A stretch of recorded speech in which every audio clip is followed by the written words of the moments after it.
My name is Dan Callahan. I'm an attorney in California with Callahan & Blaine, and I'm here to tell you about insurance bad faith. So what is insurance bad faith? Insurance bad faith is when an insurer tries to renege on its obligations under the policy and refuses to pay. It either refuses to defend you if you're sued or refuses to cover your claim if you have a loss. Bad faith can apply to any insurance policy, whether it's a homeowner's, health insurance, car insurance, life insurance, all of the above. The insurance company has a duty to treat your interests ahead of their own. If at any time they breach that duty by favoring their own interest over yours, they are basically committing insurance bad faith. So what do? The first thing you should do is determine if you actually have a claim and if the claim is covered under the terms of your insurance policy. So the best thing to do right there is get a copy of your policy, inspect it, and make sure you're confident that coverage exists. Once you have looked at your policy and you feel confident that you do have coverage, you should gather all the necessary information to present your claim.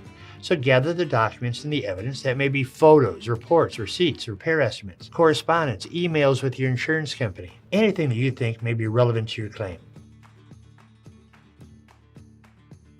Also, if you communicate with the insurance company, make sure you document your communications. Use email because you can document those. Document your phone calls with the adjuster. Identify the adjuster by name, the time and the date of the call, who is present. If you do all of this, you'll later be able to help your lawyer if you have to bring a lawsuit for insurance bad faith.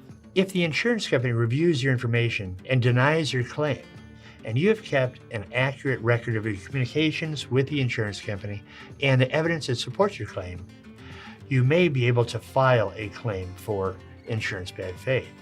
If you're going to do that, you should search for an attorney that has experience in bad faith insurance claims. How do you find such an attorney? Well, there's a number of ways to do it, but I recommend you don't go to your friend, your neighbor, your priest, your lawyer. Go to online sources.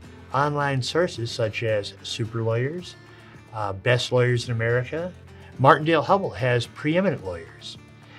All three of those are great sources, and all three of those will tell you who in your community has the expertise and has the track history for producing great results. They actually will only tell you about the top 2% in your community. So I would start right there to pick your best lawyer. If you are going to file a complaint against the insurance company and you have a competent attorney to do it who's experienced in the area, the complaint will likely have complaints for fraud, breach of contract, and breach of the covenant of good faith and fair dealing. That is what bad faith is, breach of that covenant. You should seek compensation due you under the policy, but also with insurance bad faith, you can also seek punitive damages. That's punishing damages for the insurance company's bad faith. Now, primarily, I've been talking about if you have a loss and you want to get your loss covered. But sometimes you're sued and the insurance company won't defend you. If that's the case, that is what? Breach of the covenant of good faith and fair dealing. So what do you have to do? Again, hire an attorney with experience in suing insurance companies. How do you know that? Check their website. See what you can do and check those three sources I just gave you online. Now, the duty to defend is a remarkable thing.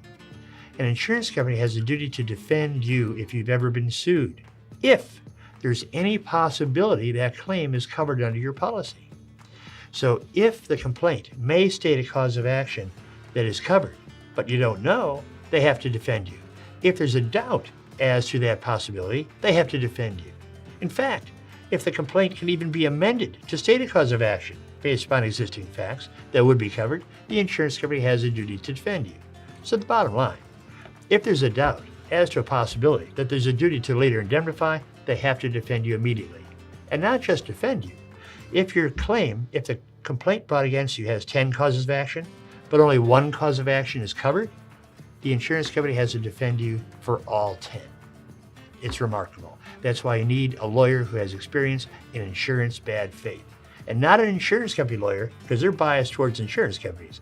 You need a plaintiff lawyer who sues insurance companies. Thank you. I hope what I've had to say has been helpful for you. And if it has been, if you liked it, well, please subscribe to my YouTube channel and press the like button.